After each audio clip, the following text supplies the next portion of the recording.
জানি না সমুদ্র আমাকে আর গ্রহণ করবে কিনা, পা ভেজাতে দেবে কিনা তার স্রোতে। কেননা সামান্য এক ফোঁটা বিষে বিষাক্ত হয়ে যেতে পারে মহাসাগর। আমি কোনোভাবে আর লুকাতে পারছি না নিজ হাতে তৈরি করা অন্ধকার। কেননা আকাশে প্রতিটি কোণায় জ্বলে উঠেছে যে নক্ষত্রটা।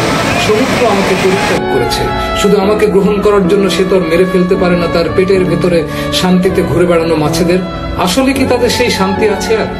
আমি যে রাষ্ট্রের যেদিকে যায় সেদিকে সমুদ্র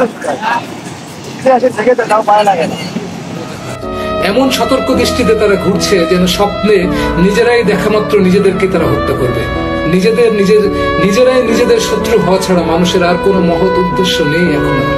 আমি জানি না মানব সৃষ্ট দাবানলে পুড়ে যাওয়া একটা ছোট্ট ওরাংওটাং শিশুর অভিশাপ থেকে পৃথিবীর আগামীর মানব শিশুরা নিজেদেরকে উদ্ধার করতে পারবে কিনা। নিজেকে এত ঘৃণা করি যে অন্যরা আমাকে ঘৃণা করার সুযোগ পায় না, অথবা বলা যেতে পারে তারাও নিজেদের ঘৃণায় এত ব্যস্ত যে অন্যদেরকে ঘৃণা করার সময় তারা